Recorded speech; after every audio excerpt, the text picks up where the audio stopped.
ಇದೇ ಮೇ 9ರಂದು ಚಿತ್ರದುರ್ಗದಲ್ಲಿ ಯಡಿಯೂರಪ್ಪನವರ ಅಭಿಮಾನೋತ್ಸವವನ್ನು ನಡೆಸಲಾಗ್ತಾ ಇದೆ.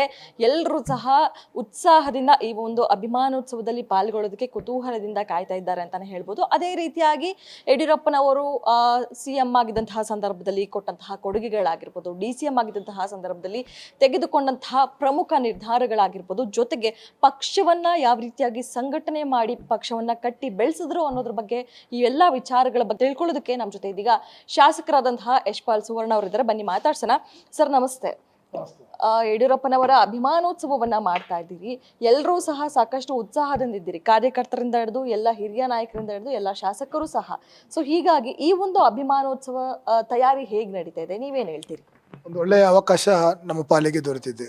ಶ್ರೇಷ್ಠ ವ್ಯಕ್ತಿತ್ವ, ನಾಡು ಕಂಡ ಒಬ್ಬ ಶ್ರೇಷ್ಠ ರಾಜಕಾರಣಿ ತನ್ನ ಬಾಲ್ಯದ ಜೀವನದಿಂದ ಕೂಡ ಪಕ್ಷ ಸಂಘಟನೆಗೆ ತನ್ನಂತ ತೊಡಗಿಸಿಕೊಂಡು ಇವತ್ತು ಸತತ 50 ವರ್ಷದ ನಿರಂತರ ರಾಜಕೀಯ ಜೀವನವನ್ನು ಪೂರೈಸುವಂಥ ಒಂದು ಸಂದರ್ಭ. ಯಾಕಂತೇಳಿದರೆ ಒಬ್ಬ ಹುಟ್ಟು ಹೋರಾಟಗಾರ ನುಡಿದಂತೆ ನಡೆದು ಇವತ್ತು ಪ್ರತ್ಯೇಕವಾದ ಕೃಷಿ ಬಜೆಟನ್ನು ಮಂಡಿಸಿ ಇವತ್ತು ದಕ್ಷಿಣ ಭಾರತದಲ್ಲಿ ಪ್ರಥಮವಾಗಿ ಕರ್ನಾಟಕದಲ್ಲಿ BJP ಸರ್ಕಾರ ತರುವ ಮುಂಚೂಣಿ ನಾಯಕತ್ವವನ್ನು ವಹಿಸಿಕೊಂಡಿದೆ. ಯಡಿಯೂರಪ್ಪನವರ 50ರ ಈ ಸಂಭ್ರಮ ನಿಜವಾಗಿಯೂ ಒಂದು ಇಡೀ ದೇಶಕ್ಕೆ ಒಂದು ಒಳ್ಳೆಯ ಸಂದೇಶವನ್ನು ಕೊಡುವಂಥ ಈ ಕಾರ್ಯಕ್ರಮ. ಈಗಾಗಲೇ ಭಾಳ ದೊಡ್ಡ ರೀತಿಯ ತಯಾರಿಗಳಾಗಿದೆ. ಸುಮಾರು 10 ಲಕ್ಷಕ್ಕೂ ಮಿಕ್ಕಿದ ಕಾರ್ಯಕರ್ತರು ಆ ಕಾರ್ಯಕ್ರಮದಲ್ಲಿ ಭಾಗವಹಿಸುತ್ತಾರೆ. ನಮ್ಮ ಗೃಹ ಸಚಿವರಾದ ಅಮಿತ್ ಶಾ ಅವರು, ಸುಮಾರು 800 ಸ್ವಾಮೀಜಿಯವರು ಮತ್ತು ಎಲ್ಲ ವಿವಿಧ ಕ್ಷೇತ್ರದಲ್ಲಿ ಸಾಧನೆ ಮಾಡಿದ ಪ್ರಮುಖರು, ನಮ್ಮ ರಾಜ್ಯಸಭಾ ಸದಸ್ಯರು, ಶಾಸಕರು, ಸಂಸದರು ಭಾಗವಹಿಸ್ತಿದ್ದಾರೆ. ಅದರಿಂದಾಗಿ ಒಂದು ಒಳ್ಳೆಯ ಮುಂದಿನ ದಿನದಲ್ಲಿ ಮತ್ತೊಮ್ಮೆ ಕರ್ನಾಟಕದಲ್ಲಿ ಭಾಜಪದ ಸರ್ಕಾರ ರಚನೆಗೆ ಇದೊಂದು ಒಳ್ಳೆಯ ಕಾರ್ಯಕ್ರಮ ಅಂತ ಹೇಳಲಿಕ್ಕೆ ನಾನು ಬಯಸ್ತೇನೆ. ಸರ್ ಅದೇ ರೀತಿಯಾಗಿ ಯಡಿಯೂರಪ್ಪನವರು BJPಯಲ್ಲಿರೋ ಎಲ್ಲ ನಾಯಕರಿಗೂ ಸಹ ಸ್ಫೂರ್ತಿ ಅಂತಾನೆ ಹೇಳ್ಬೋದು. ನೀವು ರಾಜಕಾರಣಕ್ಕೆ ಅಂದರೆ ಈ BJPಯನ್ನು ಯಾಕೆ ಆಯ್ಕೆ ಮಾಡ್ಕೊಂಡ್ರಿ? ನಿಮಗೂ ಸಹ ಯಡಿಯೂರಪ್ಪನವ್ರ ಸ್ಫೂರ್ತಿನ ಅನ್ನುವಂಥದ್ದು. ನಾವು ಕರಾವಳಿ ಭಾಗದಲ್ಲಿ ಹುಟ್ಟಿ ಬೆಳೆದವರು. ಕರಾವಳಿ ಭಾಗ ಅಂತೇಳಿದರೆ ಹಿಂದುತ್ವ ಸಂಘಟನೆಗೆ ಒಂದು ಹೆಸರುವಾಸಿಯಾದ ಜಿಲ್ಲೆ.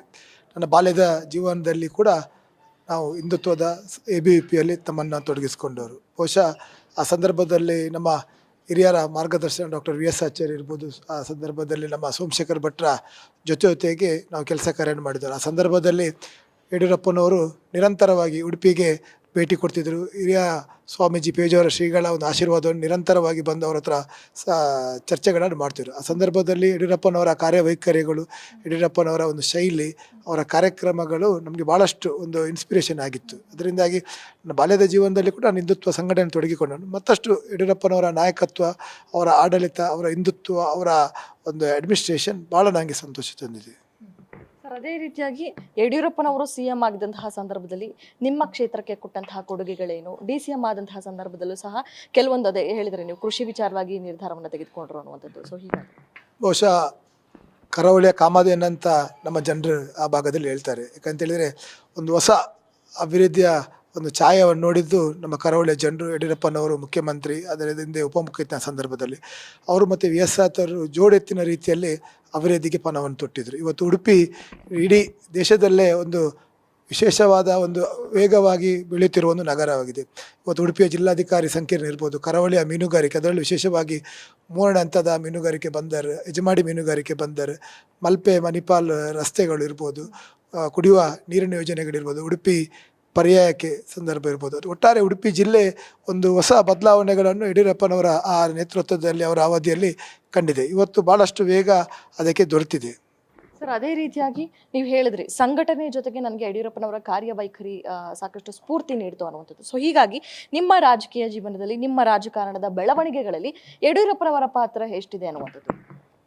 ಬಹುಶಃ ನಮ್ಮ ಕರಾವಳಿ ಭಾಗದ ಹಿಂದುತ್ವದ ವಿಚಾರ ಬಂದಾಗ ಯಾವತ್ತೂ ಕೂಡ ಯಡಿಯೂರಪ್ಪನವರು ರಾಜಿ ಮಾಡಲಿಲ್ಲ. ಹಿಂದುತ್ವದ ಪರವಾಗಿ, ಕಾರ್ಯಕರ್ತರ ಪರವಾಗಿ ದೃಢವಾಗಿ ನಿಂತ ಒಬ್ಬ ನಾಯಕರು. ಅದರಿಂದಾಗಿ ಇವತ್ತು ಪ್ರತಿಯೊಬ್ಬ ಕಾರ್ಯಕರ್ತರು ಯಾರು ಕಷ್ಟ ಸಂದರ್ಭದಲ್ಲಿ ಅವರ ಜೊತೆ ನಿಲ್ತಾರೆ, ಪಕ್ಷ ಸಂಘಟನೆಗೆ ಒತ್ತು ಕೊಡ್ತಾರೆ, ಅವರ ಪರವಾಗಿ ಕಾರ್ಯಕರ್ತರು ಕೂಡ ಅವರ ಸ್ಮರಣೆ ಮಾಡುವಂಥದ್ದು, ಅವರ ಋಣ ತೀರಿಸುವಂತೆ ಕೆಲಸ ಮಾಡ್ತಾರೆ. ಬಹುಶಃ ನಾನು ಕೂಡ ಬಾಲ್ಯದಿಂದ ಕೂಡ ಸಂಘಟನೆಯಲ್ಲಿ ಬಂದವನು. ರಾಜಕೀಯಕ್ಕಿಂತ ಮೊದಲು ಪರಿವಾರದ ವಿವಿಧ ಜವಾಬ್ದಾರಿ ನಿರ್ವಹಿಸ್ಕೊಂಡು ಬಂದ. ಆ ಸಂದರ್ಭದಲ್ಲಿ ಕೂಡ ಭಾಳ ಕಷ್ಟದ ಕಾಲ. ನಮ್ಮ ಯಾವುದೇ ಜಿಲ್ಲೆಗಳಲ್ಲಿ MP ಇರಲಿಲ್ಲ, MLAಗಳಿರಲಿಲ್ಲ. ನಾವೇ ಕಾರ್ಯಕರ್ತರೇ ಸಂಘಟನಾಯುತವಾಗಿ ಕೆಲಸ ಕಾರ್ಯ. ಆ ಸಂದರ್ಭದಲ್ಲಿ ಭಾಳಷ್ಟು ಸಮಸ್ಯೆಗಳು, ತೊಂದರೆಗಳಾದ ಸಂದರ್ಭದಲ್ಲಿ ಕೂಡ ಅಧಿಕಾರ ಇಲ್ಲದಿದ್ದರೂ ಕೂಡ ನಮ್ಮ ಜೊತೆಗೆ ನಿಂತು ನಮಗೆ ಧೈರ್ಯ ತುಂಬುವಂಥ ಕೆಲಸ ಮಾಡಿದರು. ಬಹುಶಃ ಇವತ್ತು ನಮಗೆ ಈ ಮಟ್ಟ ಬೆಳವಣಿಗೆಗೆ ಅವರದೇ ಒಂದು ಮಾರ್ಗದರ್ಶನದಿಂದ ಅದು ಸಾಧ್ಯವಾಯಿತು ಅಂತ ನಾನು ಹೇಳಲಿಕ್ಕೆ ಬಯಸ್ತೀನಿ. ಸರ್, ಅದೇ ರೀತಿಯಾಗಿ ಯಡಿಯೂರಪ್ಪನವರು ಸಾಕಷ್ಟು ಬಾರಿ ಸದನದಲ್ಲಾಗಿರ್ಬೋದು, ಬೇರೆ ಕಡೆ ಆಗಿರ್ಬೋದು, ಏಕಾಂಗಿ ಹೋರಾಟವನ್ನ ಮಾಡಿ ಗೆದ್ದು ಬಂದಂಥವ್ರು. ಸೊ ಹೀಗಾಗಿ ಯಡಿಯೂರಪ್ಪನವರ ಏಕಾಂಗಿ ಹೋರಾಟದ ಬಗ್ಗೆ ಏನು ಹೇಳಕ್ಕೆ ಇಷ್ಟಪಡ್ತೀವಿ? ನೋಡಿ, ಜನಸಂಘದ ಕಾಲದಲ್ಲಿ ಅವರು ಯಾವ ರೀತಿ ಇಡೀ ರಾಜ್ಯವನ್ನು ಸೈಕಲ್ ಇರ್ಬೋದು ಅದರಲ್ಲಿ ಸೈಕಲ್ ಓಟಾಟ ಮಾಡೋ ಮೂಲಕ ಅವ್ರು ಸಂಘಟನೆ ಮಾಡಿದ್ದಾರೆ. ಇವತ್ತು ಯುವಕರಿಗೆ ಅದೊಂದು ಸ್ಫೂರ್ತಿ. ಯಾಕಂದರೆ ಆ ಸಂದರ್ಭದಲ್ಲಿ ಯಡಿಯೂರಪ್ಪನವರು ಕಷ್ಟದ ಕಾಲದಲ್ಲಿ ಸೈಕಲ್ ಹಿಡ್ಕೊಂಡು ಸಂಘಟನೆ ಮಾಡಬೇಕಾದ್ರೆ ಇವತ್ತು ಕಾರ್ಯಕರ್ತರಿಗೆ ಭಾಳ ಅವಕಾಶಗಳಿದೆ.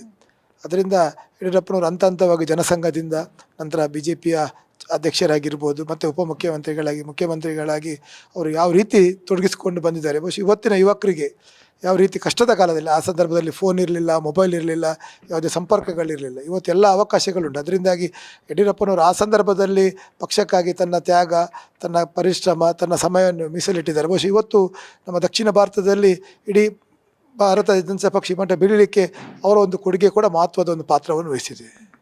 ಸರ್, ಆಗ ಅಷ್ಟೇ ಅಲ್ಲ, ಈಗಲೂ ಸಹ ಯಡಿಯೂರಪ್ಪನವರು ಬರೀ ಮನೇಲಿ ಕೂತಿದ್ರು ಸಹ ಯಾವ ರೀತಿಯಾಗಿ ರಾಜಕಾರಣದಲ್ಲಿ ಇದು ಮಾಡಬೇಕು, ಯಾವ ರೀತಿಯಾಗಿ ಸಂಘಟನೆಯನ್ನ ನಾವು ಮುಂದುವರ್ಸ್ಕೊಂಡು ಹೋಗ್ಬೇಕು ಅನ್ನುವಂತಹ ಪಾಠವನ್ನ ಹೇಳ್ತಾನೆ ಇರ್ತಾರೆ, ಕೆಲವು ಸಲಹೆಗಳನ್ನ ಕೊಡ್ತಾ ಇರ್ತಾರೆ. ಈಗಲೂ ಸಹ ತಮ್ಮನ್ನ ತಾವು ತೊಡಗಿಸ್ಕೊಳ್ತಾ ಇರೋದ್ರ ಬಗ್ಗೆ ನೀವೇನು ಹೇಳ್ತೀರಿ? ಒಂದು ಮಾತುಂಟು, ಯಡಿಯೂರಪ್ಪ ಕುಡುಗಿದ್ರೆ ವಿಧಾನಸೌಧ ನಡುಗ್ತದಂತ. ಖಂಡಿತವಾಗಿಯೂ ಅದವರು ಮಾಡಿ ತೋರಿಸಿದ್ದು. ಕೇವಲ ಅವರ ಎಂತ ಹೇಳ್ತಾರೆ, ಮಾತು ಸಾಧನೆ ಆಗ್ಬೋದು, ಸಾಧನೆ ಮಾತಾಗಬೇಕೆಂಬ ಒಂದು ಉದಾಹರಣೆ ಯಡಿಯೂರಪ್ಪನವರಿಗೆ ಸಲ್ತದೆ.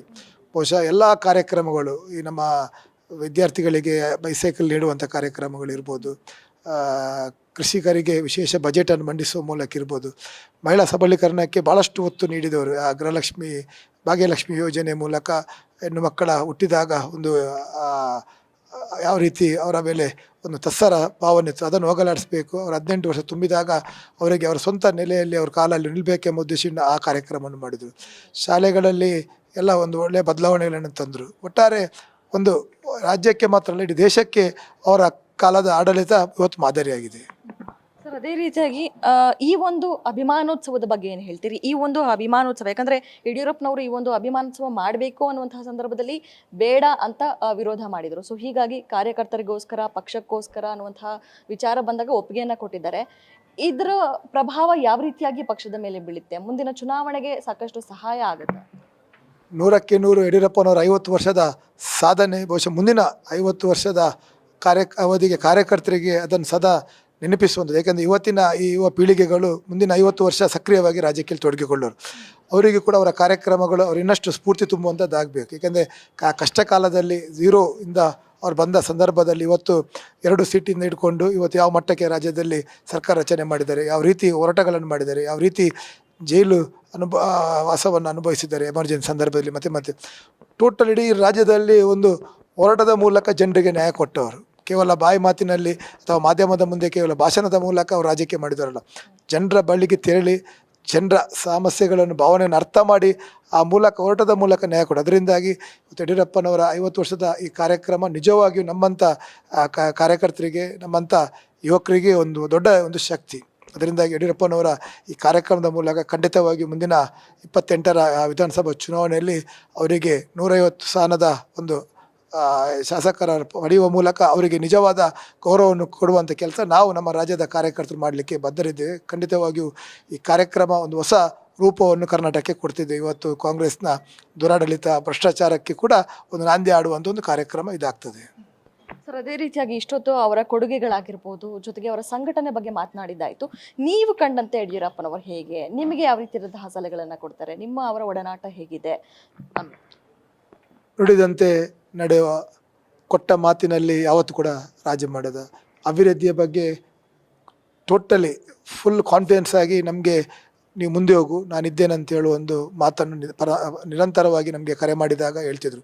ಮತ್ತು ಯಾವುದೇ ಸಂದರ್ಭದಲ್ಲಿ ಕರೆ ಮಾಡಿದಾಗ ಹೆಸರು ಕರೆದು ಹೇಳಪ್ಪ ಏನಾಗಬೇಕಪ್ಪ ಅಂತ ಕರೆಯುವುದು, ಅದೊಂದು ಆ ಒಂದು ಬಾಂಧವ್ಯ, ಆ ಒಂದು ಪ್ರೀತಿ ನಿಜವಾಗಿ ಒಬ್ಬ ನಾಯಕನ ಒಂದು ಗುಣ.